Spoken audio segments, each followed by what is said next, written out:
नमस्कार साथियों, स्वागत है आपका हमारे YouTube चैनल में। आप छत्तीसगढ़ की किस जगह से हमारे समाचार सुन रहे हैं, कृपया कमेंट बॉक्स में लिखकर हमें जरूर बताएं। रायपुर से प्रस्तुत हैं छत्तीसगढ़ के प्रादेशिक समाचारों के साथ मैं रजनी शुक्ला। पहले मुख्य समाचार। देश के लिए प्राण न्यौछावर करने वाले वीरों के सम्मान में 21 दिन का राष्ट्रव्यापी मेरी माटी मेरा देश अभियान हुआ शुरू। विश्व आदिवासी दिवस के मौके पर प्रदेश में विविध कार्यक्रमों का आयोजन किया गया। मुख्यमंत्री जगदलपुर और सरगुजा में आयोजित कार्यक्रम में हुए शामिल। बस्तर के सभी जिला मुख्यालयों में बीएड और डीएड कॉलेज शुरू करने की घोषणा की। राज्यपाल विश्वभूषण हरिचंदन ने रायगढ़ स्थित ओपी जिंदल विश्वविद्यालय के तृतीय दीक्षांत समारोह में वर्चुअल रूप से शामिल होकर विद्यार्थियों को प्रदान की उपाधियां और आगामी विधानसभा चुनाव के मद्देनजर बहुजन समाज पार्टी ने प्रदेश की 9 विधानसभा सीटों के लिए उम्मीदवारों की घोषणा की। अब समाचार विस्तार से। देश के लिए प्राण न्यौछावर करने वाले वीरों के सम्मान में 21 दिन का राष्ट्रव्यापी मेरी माटी मेरा देश अभियान कल से शुरू हो गया है। यह अभियान 30 अगस्त तक चलेगा। इसके तहत देश भर में राज्यों, गांवों और ब्लॉक स्तर के साथ साथ स्थानीय शहरी निकायों में भी विशेष कार्यक्रम आयोजित किए जाएंगे। इस अभियान में स्वतंत्रता सेनानियों और सुरक्षा बलों को समर्पित स्मारक पट्टिकाएं लगाई जाएंगी। इसके साथ ही वीरों के सम्मान में पंच प्राण प्रतिज्ञा, वसुधा बंधन और वीरों का बंधन जैसे कार्यक्रम भी होंगे। प्रधानमंत्री ने हाल ही में आकाशवाणी पर प्रसारित मन की बात कार्यक्रम के दौरान इस अभियान की घोषणा की थी। अभियान के हिस्से के रूप में स्वतंत्रता सेनानियों और सुरक्षा बलों को समर्पित जो स्मारक पट्टिकाएं लगाई जाएंगी, उनमें प्रधानमंत्री का संदेश होगा और उस क्षेत्र से संबंधित शहीद सेनानियों के नाम भी अंकित होंगे।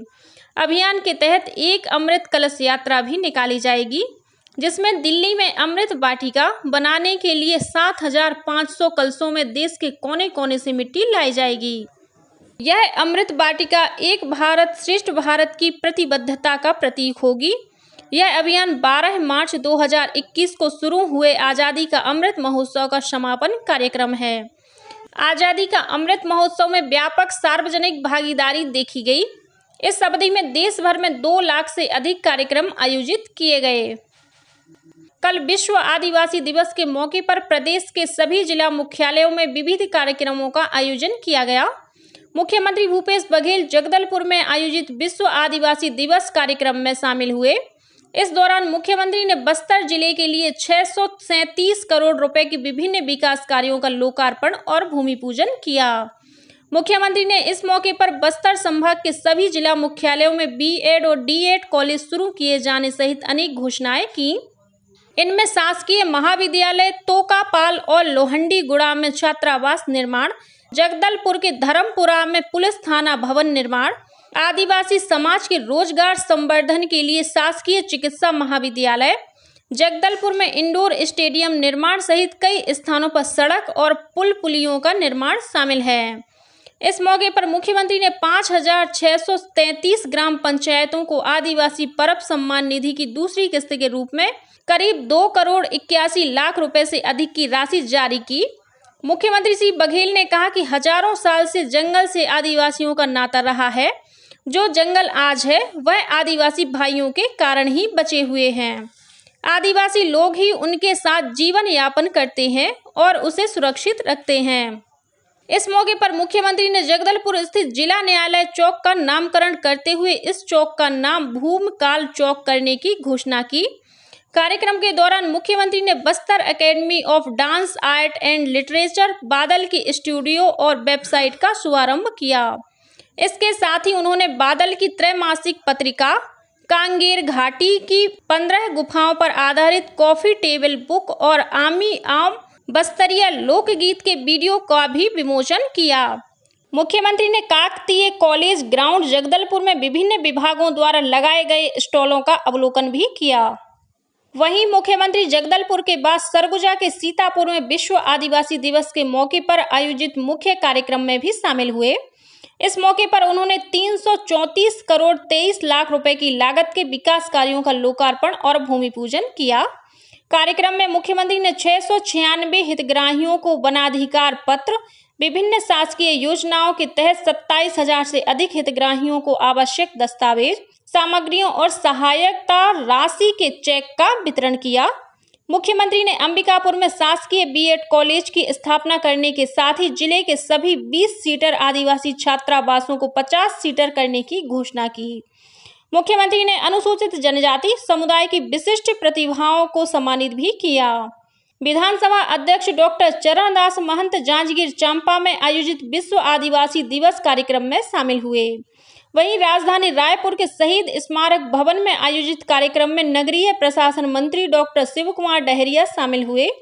इस अवसर पर उन्होंने विभिन्न परीक्षाओं में उत्तीर्ण करने वाले प्रयास आवासीय विद्यालय के विद्यार्थियों और ताइक्वांडो में अंतर्राष्ट्रीय स्तर पर देश का प्रतिनिधित्व करने वाले बस्तर के खिलाड़ियों का सम्मान किया। राज्यपाल विश्वभूषण हरिचंदन कल ओपी जिंदल विश्वविद्यालय रायगढ़ के तृतीय दीक्षांत समारोह में वर्चुअल रूप से शामिल हुए। इस अवसर पर उन्होंने कहा कि डिग्री के साथ साथ राष्ट्र निर्माण की दीक्षा लेकर नए भारत और आत्मनिर्भर भारत के निर्माण में विद्यार्थी अपना योगदान दें। उन्होंने कहा कि ऐसी शिक्षा प्रणाली की आवश्यकता है जो शिक्षण और सीखने के सकारात्मक तरीकों पर आधारित हो, जो विद्यार्थियों की आत्मनिर्भरता को प्रोत्साहित कर सके। दीक्षांत समारोह में 22 स्वर्ण, 24 रजत और 22 कांस्य पदक सहित 522 विद्यार्थियों को पीएचडी, स्नातकोत्तर, स्नातक और डिप्लोमा की उपाधियां प्रदान की गईं। छत्तीसगढ़ उच्च न्यायालय के मुख्य न्यायाधीश रमेश सिन्हा ने कल महासमुंद जिला न्यायालय परिसर का आकस्मिक निरीक्षण किया। इस दौरान उन्होंने न्यायालय के सभी कक्षों, पार्किंग, उद्यान, अधिवक्ताओं और पक्षकारों के लिए बैठक व्यवस्था की जानकारी ली। वहीं मुख्य न्यायाधीश ने लंबित जमानत आवेदनों की भी जानकारी ली। मुख्य न्यायाधीश ने पुराने प्रकरणों की प्राथमिकता के साथ निराकृत करने के निर्देश दिए।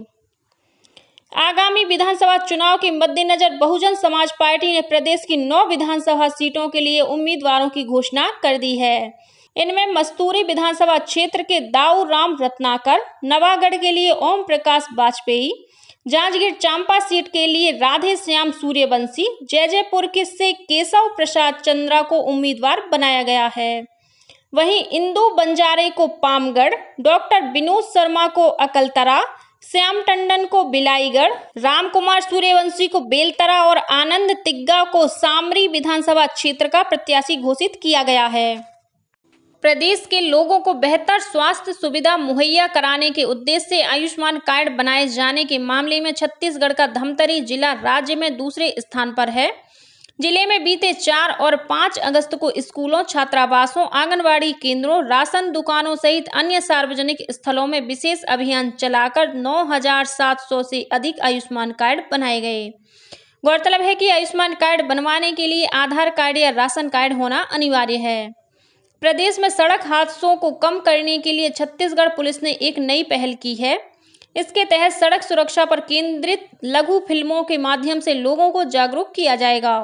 पुलिस विभाग ने इस संबंध में एक फिल्म महोत्सव का आयोजन भी किया है। वर्षा ऋतु के दौरान फिल्म निर्माण में हो रही कठिनाइयों को देखते हुए तथा प्रतिभागियों के अनुरोध पर पंजीकरण की तिथि 10 से बढ़ाकर 17 अगस्त और फिल्म जमा करने की अंतिम तिथि 19 अगस्त कर दी गई है।